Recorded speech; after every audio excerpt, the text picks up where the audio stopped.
First നമുക്ക് magic circle ചെയ്ത് കൊടുക്കാം. മാജിക് സർക്കിൾ ചെയ്യാനായിട്ട് കുറച്ചധികം ടൈലൻഡ് നമ്മൾ ഇട്ട് കൊടുക്കുക. അതിനുശേഷം നമ്മളിപ്പം ഈ ടീഷർട്ട് യാണാണ്, അപ്പോൾ അതിൻ്റെ തിക്നെസ് നല്ല അധികം ഉണ്ട്. നമ്മൾ സാധാ യൂസ് ചെയ്യുന്ന യാണിൻ്റെ തിക്നെസ്സിനേക്കാളും ഉണ്ടോ ഇത്ര അധികം ഉണ്ട്. അപ്പോൾ അതെന്ത് ചെയ്യുക, അതുകൊണ്ട് നമ്മൾ 3 ഫിംഗർ യൂസ് ചെയ്യുക. ഈ 3 ഫിംഗർ യൂസ് ചെയ്തിട്ട് ഈ റണ്ണിങ് യാണ് ഇങ്ങനെ ക്രോസിൽ വെച്ച് കൊടുക്കുക. ക്രോസിൽ വെച്ചിട്ട് നമുക്ക് ഈ ഒരു യാണിനെ റണ്ണിങ് യാണിനെ ഇങ്ങനെ മുകളിലേക്ക് എടുക്കാം. കണ്ടോ, ഈ ഒരു ഇതാണ്ടാവുക. ഈ ഒരു സ്പേസിൽ ഈ ഇങ്ങനെ ചെയ്യുന്നതിനാണ് മാജിക് സർക്കിൾ എന്ന് പറയുക. ഈ ഒരു സ്പേസിൽ ഹുക്ക് ഇൻസേർട്ട് ചെയ്യാം. അതിനുശേഷം ഞാൻ ഈ 3 ഫിംഗറിനെ കൊണ്ട് ഈ ഒരു ഭാഗം പിടിക്കുന്നുണ്ട്. പിന്നെ 2 ഫിംഗറിനെ കൊണ്ട് നമ്മൾ റണ്ണിങ് യാണും പിടിക്കുന്നുണ്ട്.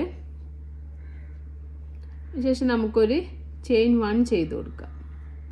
അപ്പോൾ മാജിക് സർക്കിളിൻ്റെ ക്ലാസ് ഞാൻ ഇട്ടിട്ടുണ്ട്. അപ്പോൾ അത് നല്ലോണം നോക്കിയിട്ട് പഠിച്ചിട്ട് മാത്രം ഈ ഒരു ബാഗിലേക്ക് നിന്നാൽ മതി കേട്ടോ. ചെയിൻ 1 ചെയ്യുക. ചെയിൻ 1 ചെയ്യുന്നത് നമ്മൾ സിംഗിൾ ക്രോഷ്യ ആയതുകൊണ്ടാണ് ചെയിൻ 1 ചെയ്യുന്നത്. പിന്നെ ഈ ഒരു സർക്കിളിലേക്കാണ് നമ്മൾ ഹുക്ക് ഇൻസേർട്ട് ചെയ്യുന്നത്. അപ്പോൾ ഞാൻ ഈ 3 ഫിംഗറിനെ കൊണ്ട് ഈ ഒരു ഭാഗമാണ് പിടിക്കുന്നത്. എന്നിട്ട് ഈ ഒരു വിരലിനെ കൊണ്ട് ഈ ഒരു ലൂപ്പ് ഉണ്ടല്ലോ, ഈ ലൂപ്പ് ഒന്ന് പിടിച്ചതിന് ശേഷം നമുക്ക് ഈ സെൻറ്ററിലേക്ക് കണ്ടോ, ഈ ഒരു സെൻറ്ററിലേക്ക് നമുക്ക് ഹുക്ക് ഇൻസേർട്ട് ചെയ്യാം. യാൺ ഓവർ ചെയ്യുക, ഹുക്കിനെ മുകളിലേക്ക് വലിക്കുക, 2 ലൂപ്പ് കിട്ടും. യാൺ ഓവർ ചെയ്യുക, ഈ 2 ലൂപ്പിൻ്റെ ഉള്ളിലൂടെയും പുറത്തേക്ക് എടുക്കുക. അപ്പോൾ നമുക്കൊരു സിംഗിൾ ക്രോഷ്യ സ്റ്റിച്ച് കിട്ടിയിട്ടുണ്ട്. കണ്ടോ, ഒരു മാജിക് സർക്കിളിൽ സിംഗിൾ ക്രോഷ്യ സ്റ്റിച്ച് കിട്ടി. ഇത്ര വലിയ സർക്കിളൊന്നും എടുക്കണ്ട, ഞാൻ നിങ്ങൾക്ക് കാണാൻ എളുപ്പത്തിനാണ് ഇത്ര വലിയ സ്റ്റിച്ച് സർക്കിൾ എടുക്കുന്നത്. ഇതിങ്ങനെ വലിക്കുമ്പോൾ ഈ സർക്കിൾ നമുക്ക് ചെറുതായി കിട്ടും. ഇനി വീണ്ടും ഞാൻ ഈ ലൂപ്പിനെ ഈ ഒരു ഫിംഗർ കൊണ്ട് പിടിച്ചിട്ട് ഈ സർക്കിളിലേക്ക് ഹുക്ക് ഇൻസേർട്ട് ചെയ്യാണ്. യാൺ ഓവർ ചെയ്യുക, ഹുക്കിനെ മുകളിലേക്ക് വലിക്കുക, 2 ലൂപ്പ് കിട്ടും. യാൺ ഓവർ ചെയ്യുക, ഈ 2 ലൂപ്പിൻ്റെ ഉള്ളിലൂടെയും പുറത്തേക്ക് എടുക്കുക. അപ്പോൾ നമുക്കൊരു സ്റ്റിച്ചും കൂടി കിട്ടിയിട്ടുണ്ട്. അപ്പോൾ 2 സ്റ്റിച്ചായി. വീണ്ടും യാൺ ഓവർ ചെയ്യുക, ഈ 2 ലൂപ്പിൻ്റെ ഉള്ളിലൂടെയും പുറത്തേക്ക് എടുക്കുക. യാൺ ഓവർ ചെയ്യുക, ഈ 2 ലൂപ്പിലൂടെ പുറത്തേക്ക് എടുക്കുക. അപ്പോൾ 1 2 3 3 എണ്ണമായി. ഇനി അതുപോലെ 3 സിംഗിൾ ക്രോഷ്യ സ്റ്റിച്ച് കൂടി ചെയ്ത് കൊടുക്കുക.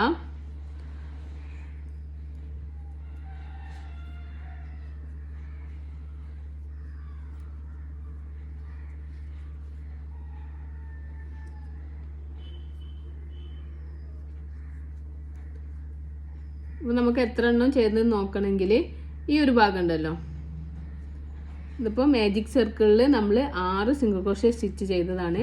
അപ്പോൾ ഞാൻ 6 എണ്ണം ചെയ്തിട്ടുണ്ടോ നോക്കൽ എങ്ങനെയാ വെച്ചാൽ ഈ ഒരു ഭാഗത്ത് ഇങ്ങനെ നോക്കുമ്പോൾ നമുക്കിങ്ങനെ ഓരോ ചെയിനായിട്ട് കാണാൻ പറ്റും. കേട്ടോ, 1 2 3 4 5 6 അങ്ങനെ 6 എണ്ണം ചെയ്തിട്ടുണ്ട്.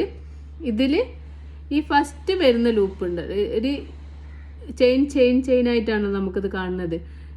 ഇതിൽ ഫസ്റ്റ് വരുന്നത് ഫ്രണ്ട് ലൂപ്പ് എന്ന് പറയും. ഈ ഒരു ലൂപ്പ് ഫ്രണ്ട് ലൂപ്പാണ്. ഈ ബാക്കിൽ വരുന്നത് ബാക്ക് ലൂപ്പ്. ഓക്കെ, ഇത് ഫ്രണ്ട് ലൂപ്പ്. അപ്പോൾ നമ്മൾ സ്റ്റിച്ച് എന്ന് പറയുന്നത് ഈ 2 ലൂപ്പ് യൂസ് ചെയ്തിട്ട് വേണം ചെയ്യാൻ. ഫ്രണ്ട് ലൂപ്പും ബാക്ക് ലൂപ്പും യൂസ് ചെയ്തിട്ട് വേണം സ്റ്റിച്ച് ചെയ്യാൻ. അപ്പോൾ ഇങ്ങനെ ഫസ്റ്റ് എടുക്കുന്നത് ഫ്രണ്ട് ലൂപ്പ്. അപ്പോൾ ഒരു ലൂപ്പ് ഇപ്പോൾ നമ്മളിങ്ങനെ നോക്കുമ്പോൾ നമ്മൾ ഹുക്കിൽ ഒരു ലൂപ്പാണെങ്കിൽ അപ്പോൾ മനസ്സിലാക്കുക നമ്മൾ 2 ലൂപ്പ് യൂസ് ചെയ്യുന്നില്ല എന്ന്. അപ്പോൾ നമ്മൾ ബാക്ക് ലൂപ്പും കൂടി യൂസ് ചെയ്യുക. അപ്പോൾ നമുക്കിങ്ങനെ 2 ലൂപ്പും കിട്ടും. അങ്ങനെയാണ് നമ്മൾ അടുത്ത ചെയിൻ മുതൽ അടുത്ത റൗണ്ടിൽ മുതൽ ചെയ്യുന്നത്. അപ്പോൾ ഈ റൗണ്ടിൽ ഞാനിവിടെ 6 സിംഗിൾ ക്രോഷ്യ സ്റ്റിച്ച് ചെയ്തു. അപ്പോൾ നമ്മൾ ഹുക്ക് ഇങ്ങനെ ഉണ്ടാവുക. അപ്പോൾ അതിന് ശേഷം ഞാൻ ഈ ടൈലൻഡ് ഉണ്ടല്ലോ, ഈ ടൈലൻഡ് ഒന്ന് ഞാൻ ഫിംഗർ പിടിക്കുന്നത് ഈ ഒരു ഭാഗത്താണ്. ഈ ഒരു ഭാഗത്ത്